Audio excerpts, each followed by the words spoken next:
Good evening, everybody. Welcome to week 3 of the class. We're going to start with a quick video this week. Just a quick reminder that we'll be looking for discussion leader documents by the end of this evening. Please get those in as quickly as possible. But I did want to quickly, before we get back to the World's Columbian Exposition, wanted to quickly recap week 2. Apologize for some confusion on the discussion. Apparently, I did not make it clear that we were not answering the discussion questions in the document itself for discussion, but we were redoing one of the 4 questions that we practiced in week 1 on these new set of documents. So we'll be doing the same thing this week, so just keep that in mind. If there are any questions on that, please get to me as soon as those questions come up. Just a quick reminder, too, that it is very important to review materials each week and read rubrics carefully, especially if you're a discussion leader. Keep in mind that I want you to tell me in explicit detail. I want you to start thinking about the document. So in that sense, I want you to give me an explanation of why this document fits into the chapter. I want documents that fit clearly into the chapter, not tangentially. So I want you to give me a substantive connection between the document and the textbook reading for this week. And keep in mind, with this week, we're doing chapters 17 and 19. In all of these, whether you're doing discussion leader, whether you're doing your discussion, I want people to think more deeply and more conceptually on these questions. We're not simply wondering what happened. We're certainly not summarizing the document. I'm assuming everyone is reading. I'm hoping everyone is reading these documents. So it's pointless on the discussion or the discussion leader to re-summarize the document that we've all read. Instead of doing that, and that's what the 4 questions are all about, are asking deeper questions about the meaning of the document. And so I want you to think more deeply, more conceptually, more critically about the 4 questions throughout this class. And to be sure, the first week of discussion, week 2, is a practice week. I gave a lot of leeway to discussion leaders who did all very well this week. I was very impressed with that. But now that we have kind of the idea down, what everybody's doing seems to be understood by everyone, I think we can get deeper and more conceptual into discussing these documents and actually have legitimate discussions. Kind of a shortcut way of thinking deeper and more conceptually about these things is to think about important themes and categories of analysis that historians use on a regular basis. These include economic, political, social, cultural. So if you're looking at, say, Lenora Berry's document, Organizing Women and Workers, you want to think about, okay, what are the economic aspects of this? What are the political implications of what she's saying, what she's reporting? What are the social implications of the conditions that she's describing? And what are kind of the cultural signals that she's referring to, especially cultural symbols around things like gender? The other main categories of analysis for historians to kind of like think deeper and more conceptually about events in history are concepts like race, gender, and class. And so I hope some of these concepts will come through in this little week 3 preview that we're going to do on civilization as a historical concept. Even though this week is 17 and 19 in the textbook, this preview is actually going to incorporate all 4 chapters. It gives me a good opportunity to kind of illustrate how this one concept can be connected to a number of different ideas across a number of different chapters.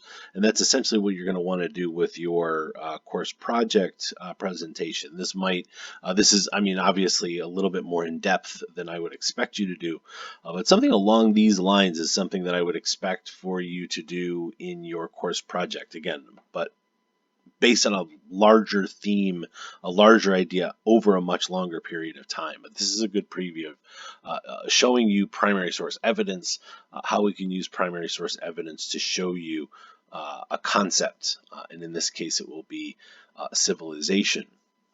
But we're going to connect that idea of civilization or progress to notions of identity and belonging. One of the major questions that we'll start asking in this period, and certainly in the period that we're going to start looking at next week in the progressive era, we're going to be asking, we're going to be seeing historical actors asking questions like, what is an American? And specifically, who is not an American? So we'll want to understand where these notions of belonging, where these notions of identity come from. And this is a really good example through this idea of civilization as a historical concept. But not only does it have connotations of identity and belonging, but there are also economic and social aspects to the idea of civilization. We'll be talking in this presentation about technological advancement. We'll be talking about gender roles, and we'll be talking about the roles of race and imperialism. And certainly that'll be kind of intermixed with some other minor points that we'll try to make by showing you some symbolism in this, in some of the ads, some of the representations, and then again connecting it to a later World's Fair in St. Louis that more explicitly looks at the kind of imperialism aspects. So we want to talk about this by introducing kind of a portion of the last chapter this week, chapter 19, about Frederick Jackson Turner. He was an older, kind of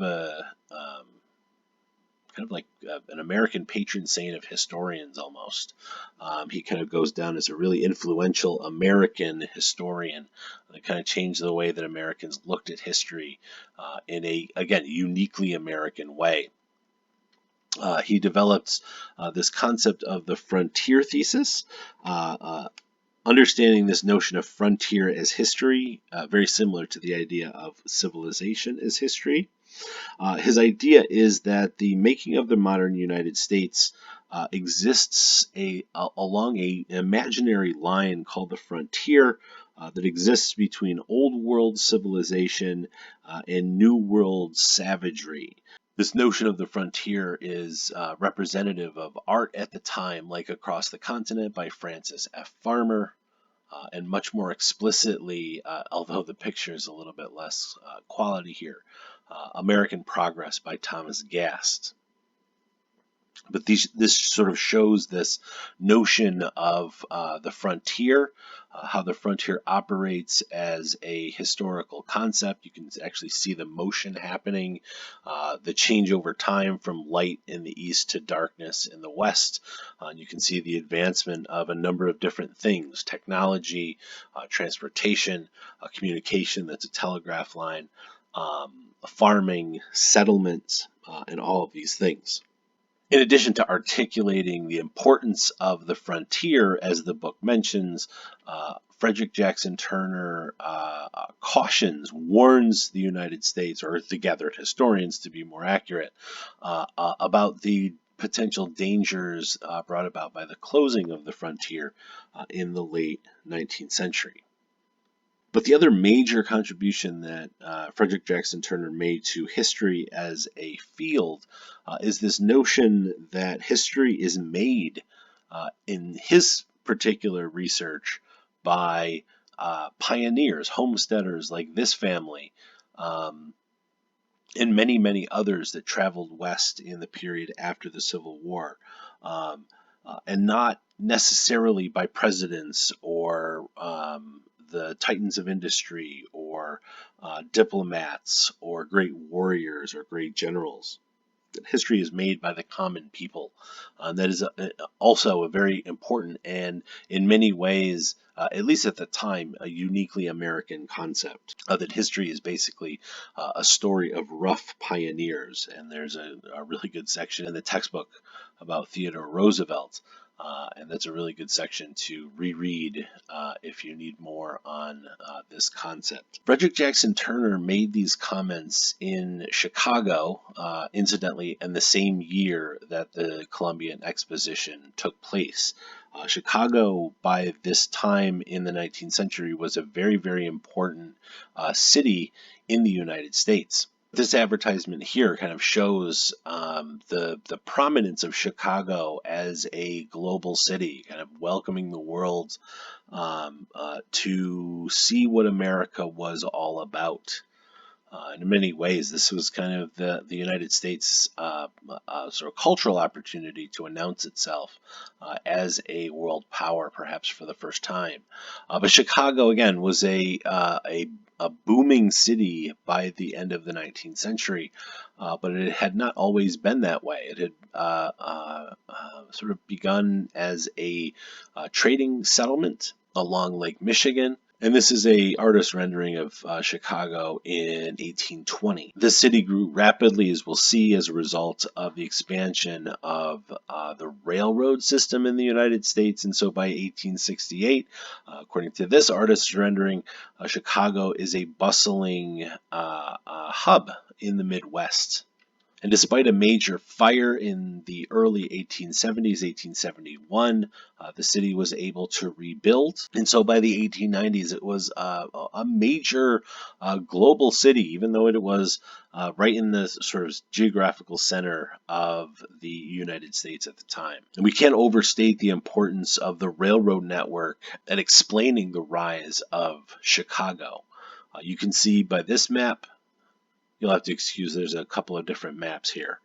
But this map that shows the major railroad networks around 1860, so right at the start of the Civil War. And these two maps, the top one shows railroads built by 1870, which includes the infamous Transcontinental Railroad, and then the lower map, railroads built by 1890. And you can kind of see how Chicago, and also take note for later, St. Louis, are important cities in connecting these large countrywide railroad networks. And certainly the Columbian Exposition in 1893 featured railroads prominently. In fact, this is an image of kind of official entrance to the famed White City in the Columbian Exposition. And railroads were used as general transportation throughout the grounds, which were fairly large, covering a number of city blocks. This is a diagram of kind of the main portion of the fairgrounds, and you can see the railroad entrance there on the lower right. And that would bring you into, again, the famed White City. And the White City featured buildings, which we'll see in a second, very much like your New York State Fair, your county fair, basically buildings showing off, in this case, manufactures and liberal arts, electricity, mines, machinery, agriculture, etc. This is an overview of that same kind of map. And the highlighted portion shows kind of the area of that map. But I want you to focus on a couple of different areas. So you can see the railroad entrance there, the entrance onto the White City here. And then I want you to focus kind of right on the right side of the left page.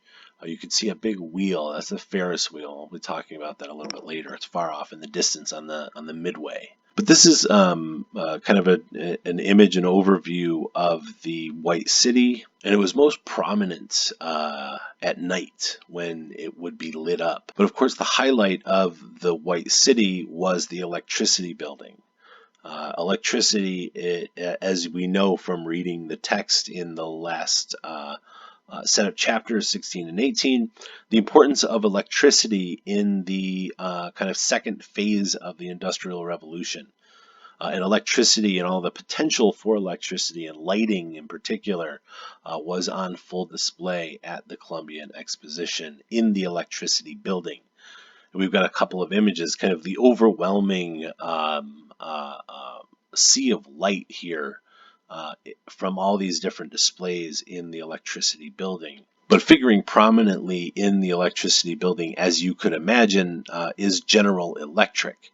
Of course, General Electric, discussed in the chapters last week, was an important player in the development of electricity, the mass marketing of electricity, and the creation of markets for electricity in the United States around the turn of the century. And so the Columbian Exposition was an opportunity for General Electric, actually based in Schenectady, to be on full display. And the importance of Menlo Park and Thomas Edison's laboratory, the laboratory that he ran, and all of the scientists that were kind of creating this innovation factory around this time. And it's important to understand that within the electricity building, in the manufacturers building, all of the displays of material progress were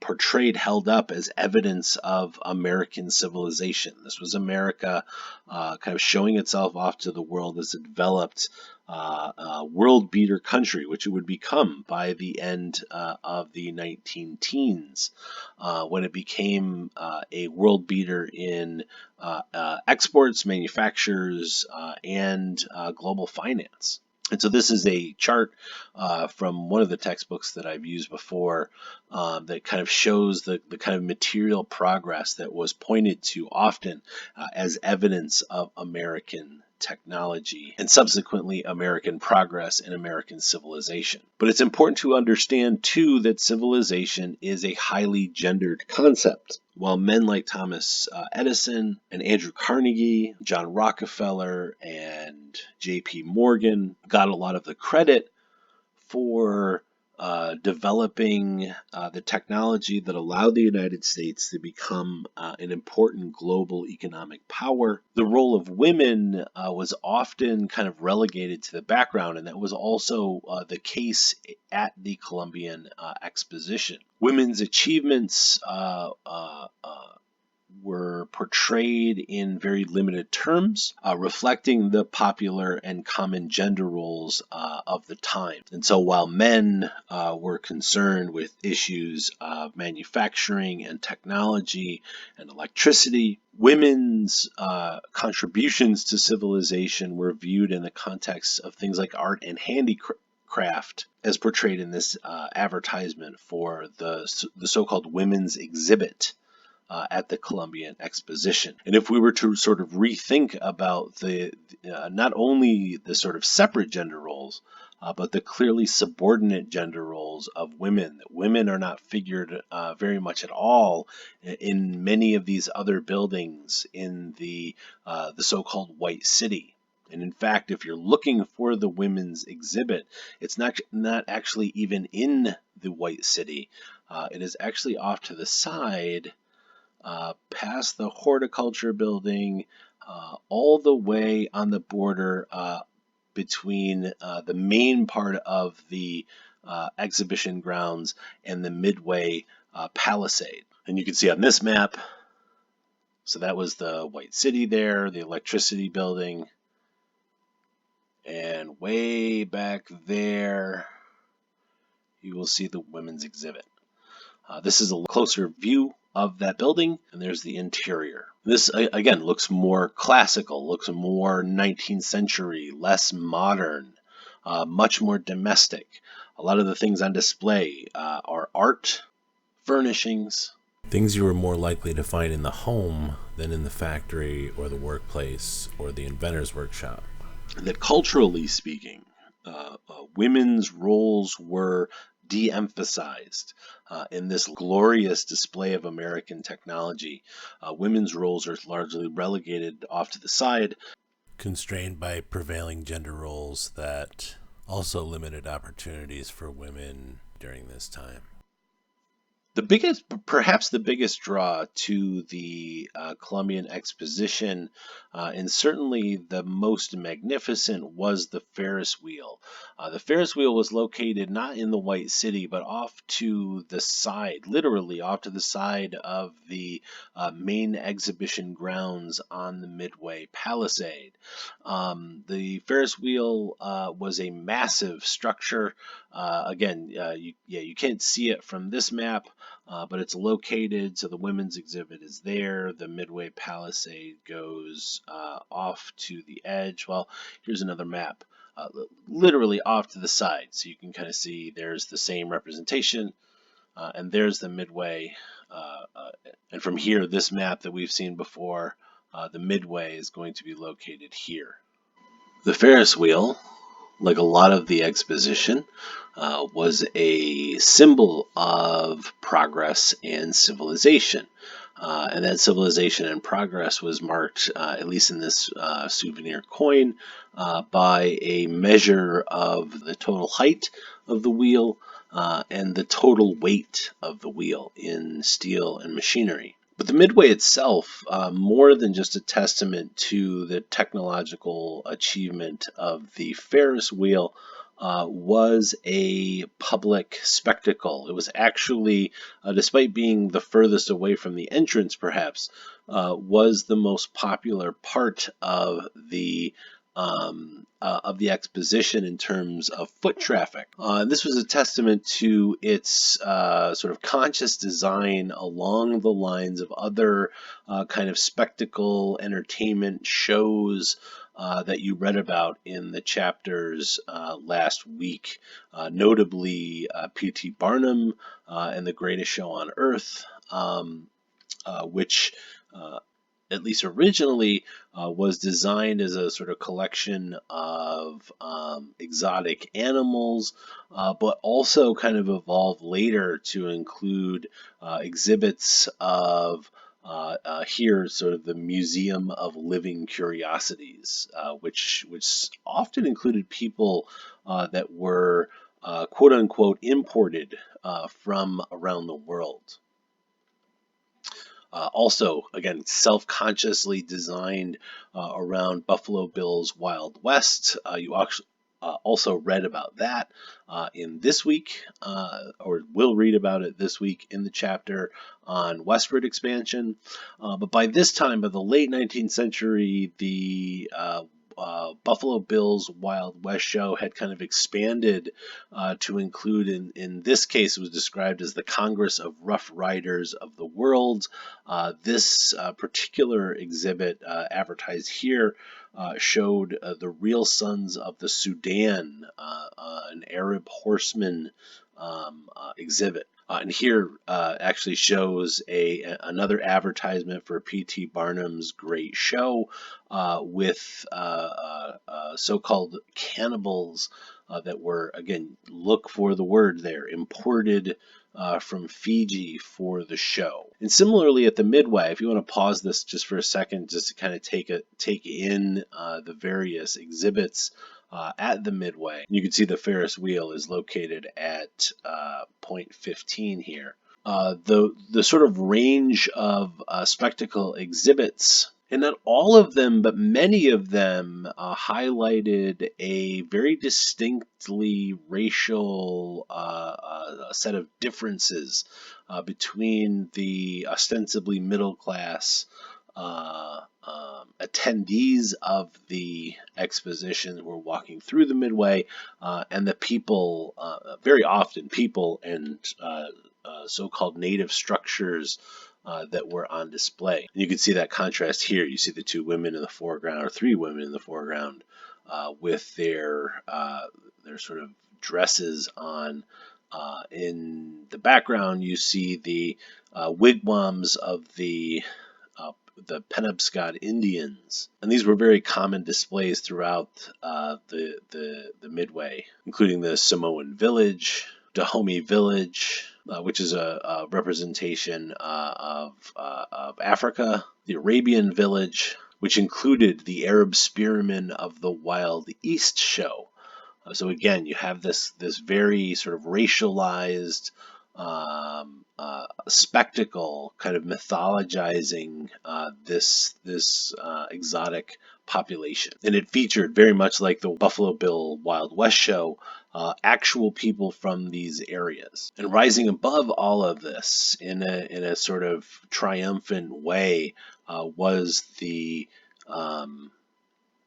Ferris wheel. You can kind of see the orientation. This is sort of a self-conscious decision by the organizers to put this very tall, imposing marvel of modern Western civilization above all of these sort of not so civilized representations of some of these other cultures. And I think another interpretation of the distance between the riders on the Ferris wheel and the midway below is play on the desire for distance between native-born Americans and new immigrants. Here's another kind of similar, in many ways similar, representation of that phenomenon here. You see Uncle Sam kind of looking for higher ground to protect American ideas and institutions from so-called riff-raff immigration.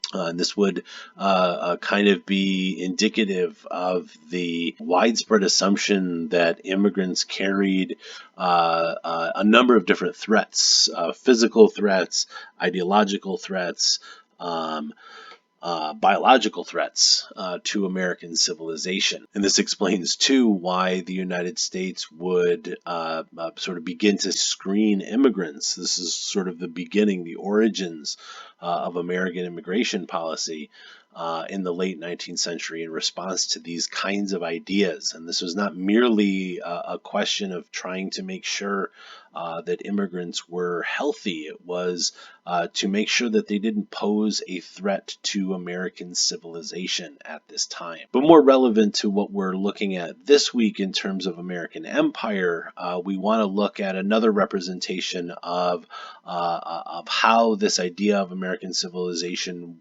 became an exportable product. And here you see the symbol of the United States, Uncle Sam, walking in lockstep with a representation of the British Empire.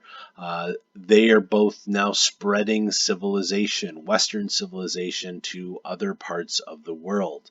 You can see represented as things like education, Enlightenment literature, and indeed the very word there, civilization. And one of the things you probably notice about this too is this sort of very obvious, very clear bordering between the missioners of civilization in the middle and the potentially dangerous people who are going to be civilized by this process. And this question about America's role in this in a more international sense, and again, this goes beyond the celebration of American civilization in the Columbian Exposition, was the number of events that had happened between that and the next World Fair that would be hosted in the United States in St. Louis in 1904. The annexation of Hawaii happened right around the time of the Columbian Exposition, but the annexation occurred in 1898. The United States also would acquire Midway Island, Wake Island. Guam was another island that the United States acquired as part of the peace treaty at the end of the Spanish-American War. And they also acquired the Philippines here. And you can see the relationship, the geographical relationship between the United States, which is over here, the Philippines, and markets, very lucrative markets in China. Standing in the way of a smooth transition was Emilio Aguinaldo. He was a revolutionary independence fighter, a leader of the forces fighting for independence of the Philippines from Spain. He arose as an important nationalist leader in the Philippines, and very soon after the conflict itself was over, but before the peace treaty was signed, Emilio Aguinaldo, with supporters, declared the independence of the first Filipino Republic. And the United States viewed the Filipinos as civilizationally inferior to the United States, and worried that an inferior people would not respect the interests of the United States, and able to sort of call up on that very common language of civilization that had pervaded American and Western culture for much of the late 19th century. The United States was able to justify remaining in the Philippines as a civilizing mission. and that is represented in this political cartoon very explicitly. And this is another good representation, a slightly more detailed explanation of how the civilizing mission was taking place in the late 19th century.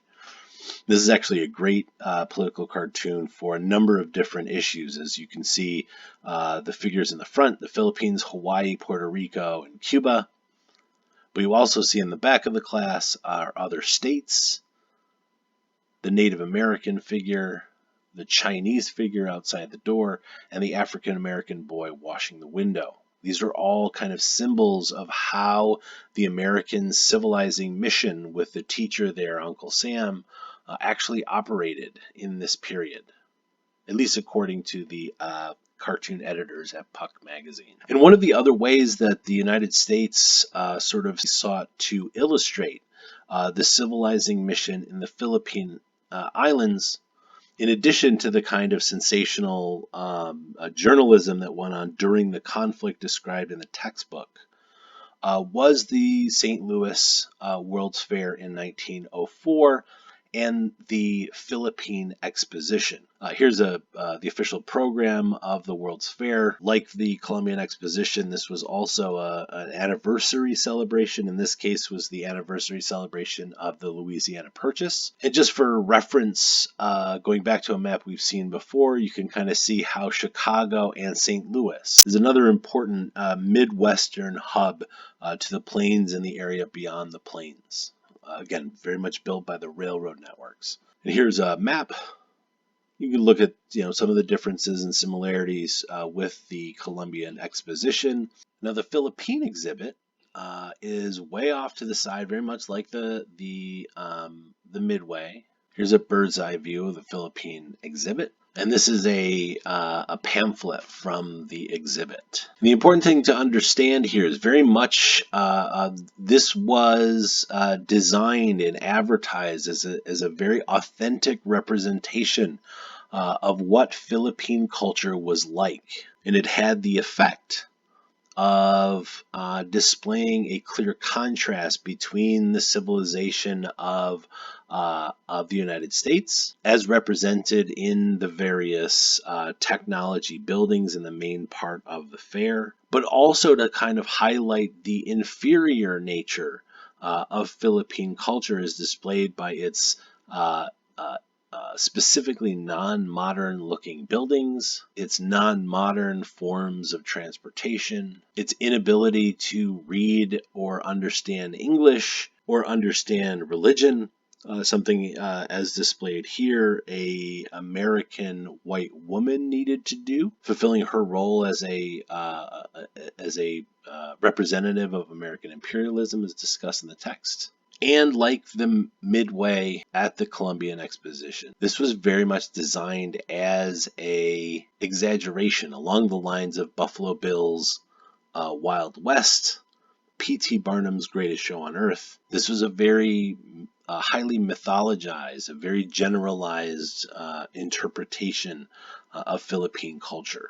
But it solidified in the minds of Americans, specifically those that visited the Philippine exhibit. And again, very much like the Midway, this was one of the more popular destinations for fairgoers at this fair. It solidified in the minds of Americans the civilizing mission that the United States was taking in the Philippines and justified American actions there. Okay, that wraps up the video. Hope it was enjoyable. Hope it gave you an interesting sense of how to use primary source evidence, what sorts of primary source evidence to look at. You saw a couple political cartoons in there. You saw a few advertisements in there, and I want you to kind of look for things like that for your course project. We will talk more detail about how this notion of American civilization was exported, both to the American West and abroad, in chapter 17 and 19. And I hope to have an engaging conversation in the discussion this week. And I will talk to you in video form again next week around this time. Take care.